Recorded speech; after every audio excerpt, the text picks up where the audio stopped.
Hi, everyone, and welcome to Café IBTTA. I'm Pat Jones. My guest today is J.B. Kendrick, president of CAPS Trafficom North America, a subsidiary of CAPS Trafficom AG, a leading provider of intelligent transportation systems for electronic toll collection, traffic management, commercial, and connected vehicle operations. Before CAPS, J.B. built a career in the financial services and payments industry, spending 13 years with Conduent and formerly Xerox ACS Inc., and before that in various positions with Total System Services, Nova Information Systems, Infolink Corporation, and Purpose Solutions. The core philosophies JB lives by in her daily operations at CAPS include trust, respect, managing conflict, fostering an employee-centric organization, and inclusive communication.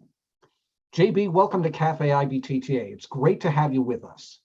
Thanks, Pat. I'm really glad to be here today and part of this esteemed Cafe alumni. Excellent. Well, today's shout out is to Farzan Ahmed, Executive Director of the Ohio Turnpike and Infrastructure Commission. We have some photos from a post he recently made on LinkedIn, and his message reads as follows. It's never too early to recruit future engineers. This bright and inquisitive group of kindergartners was interested in learning about what engineers do. Got several commitments about either becoming an engineer or a boss. No one backed down when I explained that the boss's main job was to take care of everyone and keep them safe. Thank you, Farzan, for being an inspiration to future generations of engineers and toll industry leaders. We love it. Thank you. Well, this is Café IBTTA, where we drink coffee or whatever your favorite beverage is, and we talk about things that are interesting, relevant, uplifting, and fun. And we are taking your questions, and we want to get started right away. Questions and comments. So JB is a native of Atlanta, Georgia, and one of her hobbies is travel. So in the chat function, use everyone or all panelists and attendees. Please tell us your thoughts and feelings about Atlanta or your favorite place to travel. Tell us in the chat, what do you think about Atlanta? What are your thoughts and feelings? I bet I can guess the first thing that's coming in.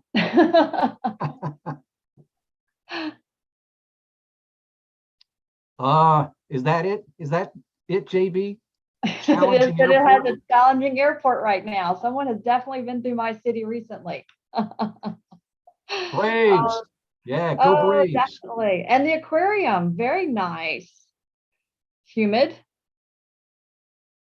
Peach Street fun time. The Olympics. Thank you for coming. Yay. Awesome. Awesome. Wow, we are getting a lot of love about Atlanta. This is great. What about the travel? No one else is traveling these days. All right. This is excellent. We'll keep those comments about Atlanta coming in, and maybe we'll pick up on some of them a little bit later in our conversation. Well, JB, all of our viewers, I think, are familiar with CAPS and your role in the electronic toll collection and integration in the tolling industry. Would you tell us a bit more about your role at CAPS and how you got there? I sure will. I love this question. It's actually one that my friends and family ask me every time we get together. In a nutshell, I really have the honor and privilege to steer our North American region. I represent one of 5 regions, and I'm responsible for the team that's Canada down to the Caribbean, so about 800 employees. And I know most folks know CAPS because of our manufacturing with transponders and readers. It's been doing that for about 25 years here in the US and Canada, and electronic tolling and weigh motion. But I don't know that people know about our other side of the house, where we do a very large ITS practice. That includes traffic management for ATMS deployments or our TMC operations team, recently connected vehicle, both on the software and hardware side that supports the connected vehicle tolling, but also intersection safety. Think about preemption for emergency responders as an example. And I think probably the biggest thing people are surprised to learn that we've been doing for 30 years is critical command and control.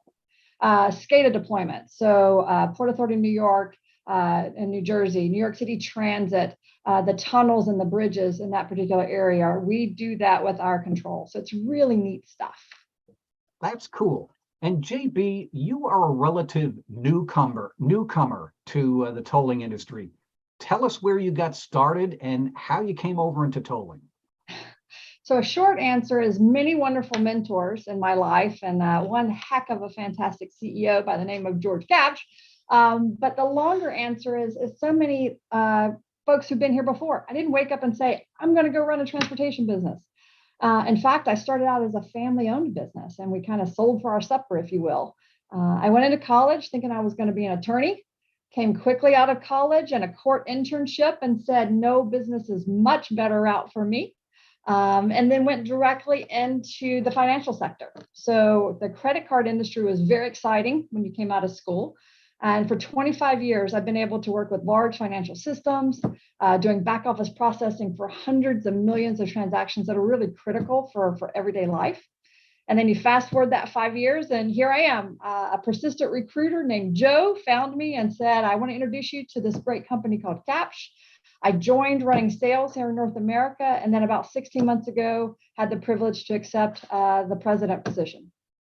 Now, JB, I understand Joe had to be pretty persistent. You didn't agree to this wedding on the first ask, huh? I did not. It took 3 tries. So the first time he called, it was just a very out of the blue discussion. And I thanked him kindly. His second phone call to me was a little more insistent and said, I really think you'd be great to talk to them. And I think he finally wore me down by the third one. So third time's the charm. It reminds me of an expression that salesmanship begins when the customer says no, right? I should have hired him as a sales lead. Yeah, exactly. Well, your biography says that you talk about fostering an employee-centric organization. And I wonder if you could tell us a little bit more about that, especially in the wake of COVID and the pandemic, the physical and mental fatigue that people are going through, the blurring of lines between work and life. Tell us about that employee-centric organization and what that means for you. Oh, sure. So I think as a leader, my philosophy has always been, my job is to delight my team. And in turn, I hope that they will delight our customers or our clients. And really being employee-centric is just that. It's remembering there's a team that's got to pull together. But really, they've also got to be okay as individuals in order to support each other. And what I saw during the pandemic really was, it was my job to focus on our people. Many were struggling, as you talked about, with either mental or physical fatigue. That boundary for all of us for home and work was certainly blurring, and in some cases may still be. So to try to combat that, I shamelessly sold for some others and added my own twist to that and really amped up some bold actions at Capsch. And I won't tell you all those secrets, but a few that I shared with you, Pat, earlier were last summer, we launched what were called 6 summer holidays. So within about a month's notice, my team was amazing in supporting this. We did every other Friday, we closed the office. I had some customers who weren't real sure about that. But they recognized we needed to give our team some time to recharge, to innovate themselves and be able to come forward and give their best self to others. It worked so well, having sort of that Friday downtime, that we implemented Focus Fridays. And so what that is limited internal meetings on Fridays so that people can focus on development tasks, things that need to be done for their work or their milestones. And probably the key was an apprentice program. So we're trying to foster new talent into here and give some relief to our folks that are already working long hours. So the apprentice program launched last summer, and we're just coming up, looks like about a month here in August. I think the key is that you have to continue. You just can't say you're employee-centric. You really got to do the work. So this year I'm doubling down on development and training. We launched a reward and recognition platform. We call it Standing Ovation.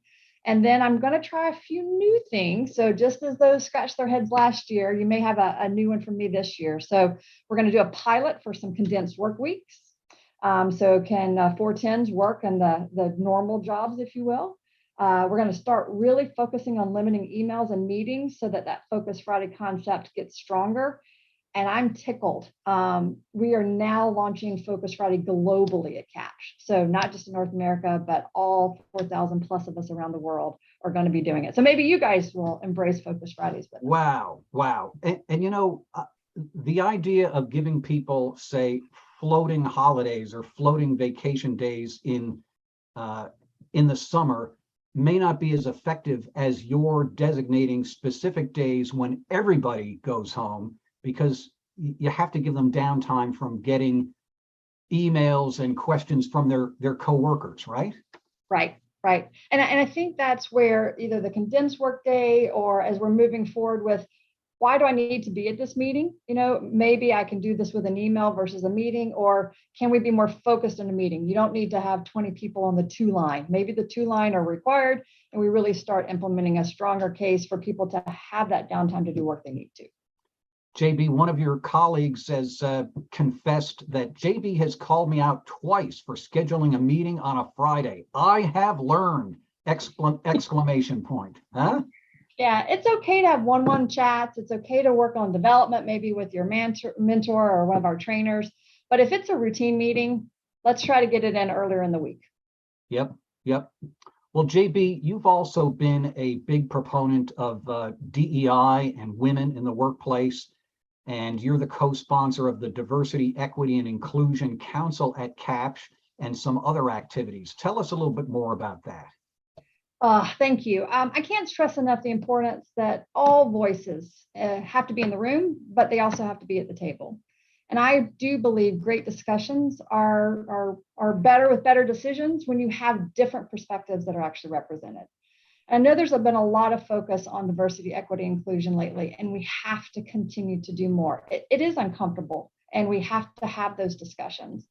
Where we're getting our feet under us on our council here at CAPS, I think there's a lot we can do, and there's a lot we're going to learn. We've had a fit and a start and a fit and a start, and so we're doubling back on our efforts to really bring this forward. The KTC Women at CAPS initiative is one specifically focused on increasing our women in leadership positions within this organization. And George gave a goal that we all have 30%, and our entire global leadership team is committed to this. We're doing activities such as a leadership mentoring program. And I'm really proud to see our support with Women in Transportation, or WIT, WTS, are all focusing on networking ideas and industry topics that relates to my female colleagues. And then last year, Laura Chase called from ITS America and said, hey, how about a challenge with Mobility XX? And so I raised my hand and said, we're really honored to be a part of that movement, because it's really concentrating on bringing 10% more women into our transportation industry. So again, diversity is more than just gender. It's all of us having a voice and getting those perspectives on the table. That's awesome. That's awesome. Our guest today is JB Kendrick. She's the president of CAPS North America, and we are taking your questions and comments. Please write your questions in the comments section, the comments box, using all attendees or everyone, and we'd love to hear from you. While we're waiting for your questions, JB, CAPS North America had a big celebration last month, a big anniversary, 100 million transponders. Tell us more about that event, what the significance of that, but also about how you continue to make legacy technology while integrating it with transitional and future technology. Gosh, Pat, that was such an amazing week to see that 100 millionth transponder, and it was gold, the golden transponder. It came off the line, and so I have to give a huge shout out to my team up in Mississauga. Many of our Canadian employees have been with us for 30 or 40 plus years, and to see their success and be able to celebrate with them was really such a joy. And I'm sure they never want to see me attempt line dancing or croquet again, which is what we did after it came off the line, which is probably safe for everyone, but it was a wonderful event. And, how do you take something that's got such a legacy and continue to innovate? So it's a challenge we're taking really seriously. We see the future really having a foot both in some of the physical hardware while embracing more software. Our transponders and readers are getting smarter. The form factors are changing. Our cars are getting smarter. So we're preparing the products that not only serve those needs today, But thinking about bridge technology, things like mobile tolling with our Uproad app, or the future where maybe the connected vehicle tolling and infrastructure becomes entirely embedded and we don't even think about it anymore. And who knows, with the licensing down in Florida, I think for flying cars, we may be thinking about tolling in the skies in the future.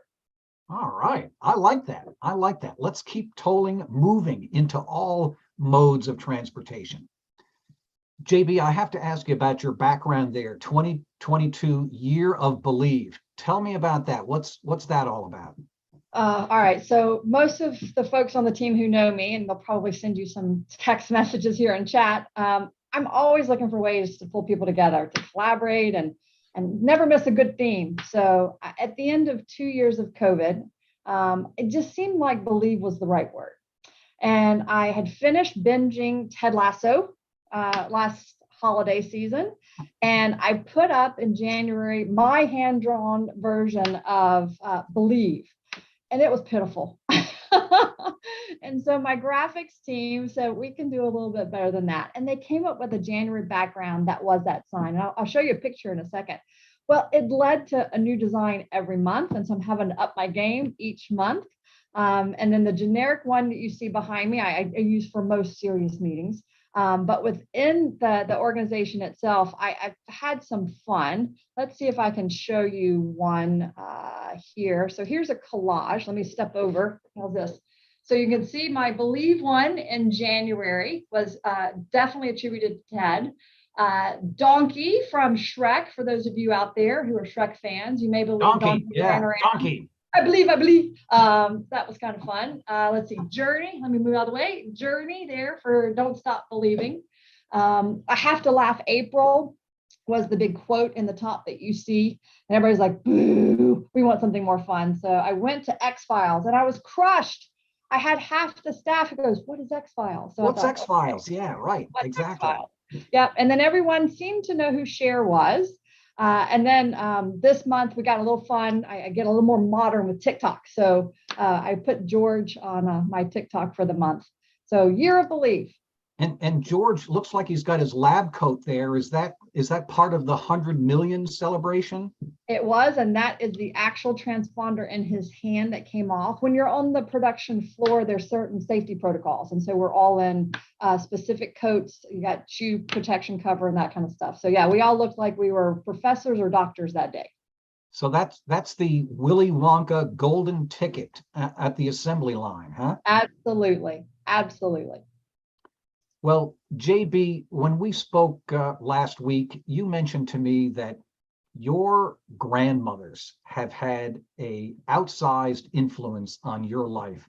Could you talk to us a little bit about your grandmothers and their influence on you? I certainly can, and I promise not to get all sappy, but I had one grandmother who was a county health nurse. And my other grandmother, my city grandmother, had started her career as a school teacher. And when she got married, you weren't allowed to have a job back then. So she decided that was not acceptable. So she really became an entrepreneur and helped start our family businesses at the time. And I think both of these ladies, had such a profound influence on me by instilling the quality of risk-taking while also recognizing taking care of others. So I'm really grateful for the examples they provided on how to ask for what I wanted, to not be afraid to try new things, but take care along the way of the people who get you to where you're going. That's great. That is wonderful. JB, we mentioned at the outset that one of your hobbies is travel, and you mentioned to me that you've been to 6 of the 7 continents. So I'm curious to know, what's the 7th continent and how are you going to get there? I think it's one you and I share. So Antarctica, is that right? That's right. That's right. That's number 7 for me as well. Number 7. So right now we're in the planning stages. I have one of those birthdays coming up that's either a 0 or a 5. You'll guess which one. But my beloved hates the cold. So how I'm going to get there is first buying him a very warm coat. And then I think hopefully within the next 3 years, we can make one of those expedition cruises where they teach you a little bit of the science, but also you get a little bit of the sort of boat cruise relaxation part of it. So Antarctica is on the list. Antarctica and penguins, right? Penguins. Got to go see them too. Yeah, the chin straps and the emperor penguins. Is that right? Yeah, I think so. Somebody will correct us if we're wrong, you know? Exactly. Well, Benton Tempest has a comment here about great positive energy, JB, and I must agree with Benton. But I want to turn maybe a little bit to the darker side of life, or the, maybe not as the brightest side. We spoke last week about how, you can celebrate your successes, but also some of your disappointments are, times of regrouping and recentering, and they can be of create some positive energy for your team. Could you tell us? You had an example that you shared with me when we spoke. Yeah. I think when you're either running operations or maybe you're running sales, that many of the folks in today's call could have had the same experience. I think a big disappointment for me in the last decade or so was not winning a really large contract. And for all of the reasons you expect to be disappointed. But I think what made this different was the team was really down. They were beating themselves up. I second guessed that I do everything I could have. And, but the accomplishment in that story actually is that we recognized after all of the talking and all the rehashing that we did, it was probably the best piece of business we never won. It taught us really to respect our limits, be confident that we stood firm with our belief and not willing to change, and walk away knowing that's exactly what we did. And I think each of us have to remember that when we lead a team or support others, you have to try different things.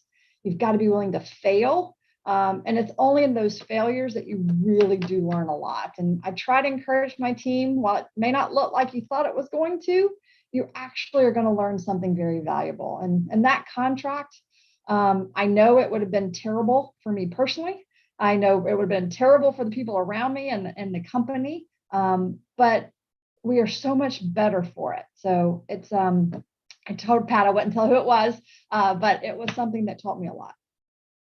You're telling me that story reminds me of the quote I got from Farzan at the outset, when he posted on LinkedIn with his kindergartners.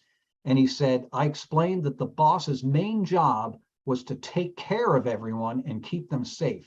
It sounds like you were working overtime to take care of everyone in that situation. I tried. I think there are a lot of us who don't sleep at night because we are worried about others. And if you're making the right decision, and sometimes you just have to go with the feeling to know that it is the right one. Yep. Well, we've spoken a little bit about COVID, but I want to drill down a little bit more into this and ask you a question I often ask a lot of our guests. And what is your biggest takeaway from the pandemic? Your biggest learning, aha moment, or takeaway? I think patience, first and foremost, flexibility for sure.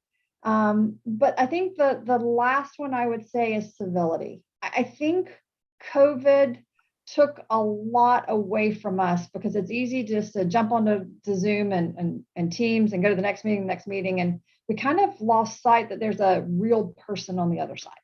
And I think we've got to re-embrace our humanity and our civility. And I'm trying really different ways to let people recognize that there are still humans with feelings on the other side. They still may have families that they're dealing with, and we've got to remember that.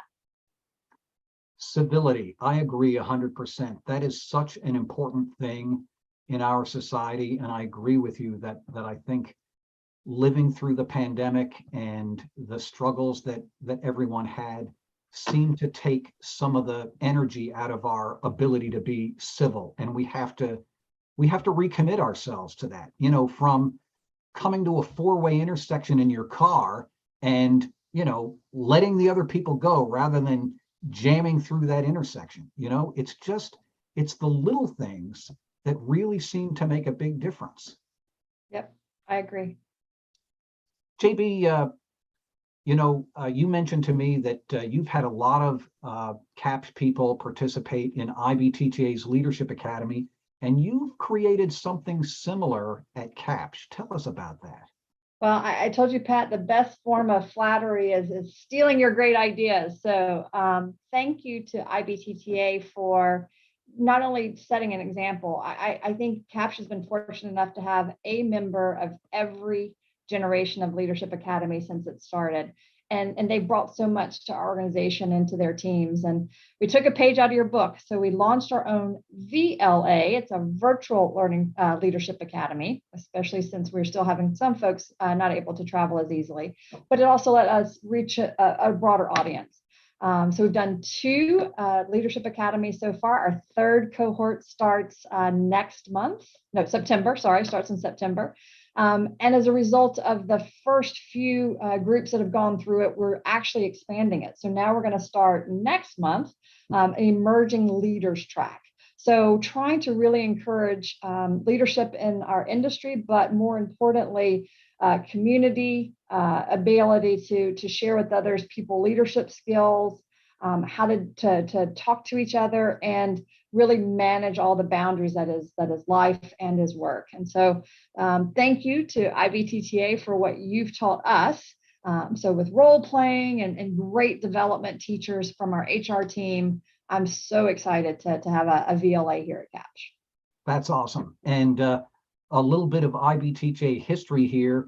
I believe it was Jim Ely, who was then president of IBTTA back in 2007, who came up with the idea for IBTTA's Leadership Academy. And I think it was probably something that he had done, or he and his colleagues had done at Florida's Turnpike Enterprise way back in the day. So lots of credit to go around for having leadership academies. JB, we talked a little bit earlier about how travel is a hobby of yours, but you have a couple of other interesting hobbies. One of them is scuba diving, and another one is bourbon. Tell us a little bit about those hobbies, which, maybe they don't go together too well, huh? No, not generally, not together too well. So I am an avid diver. It's the greatest hobby for those of us on the call who don't want to be on a conference call, because you can't do it underwater. So I encourage you to think about that as you're planning your next trip. But I love diving. It's a great escape. It's a wonderful world that most people never get to see.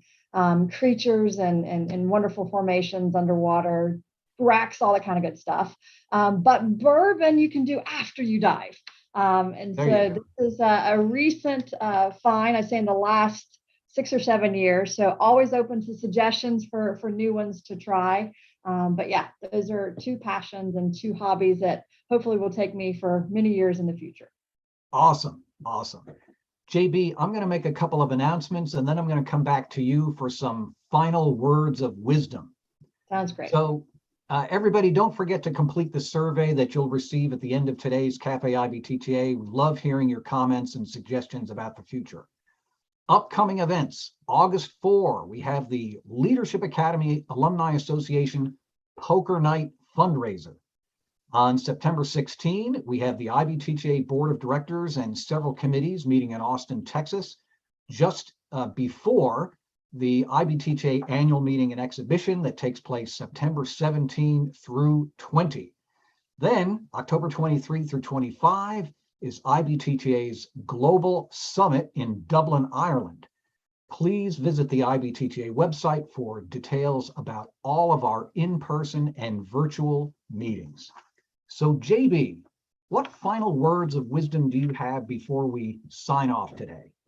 Well, first of all, I want to say thank you and to the entire IBTTA team. You guys are fantastic. And these cafes have been amazing for, I know, my team and for me too personally.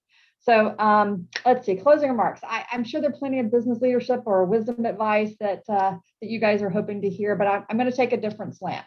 A girlfriend sent me a t-shirt a couple of months ago, and it simply says, life is short. Take the trip, buy the shoes, eat the cake. So I think we all should take a moment and enjoy life. Do what makes you happy. Be a strong advocate for others. Take care of yourself and your family and friends. And remember to eat the cake. Eat the cake. I love that. JB, thank you so much for being with us today. It has been just a delight. Thank you. Thanks. And to all our viewers, be safe, Keep in touch, and we'll see you down the road.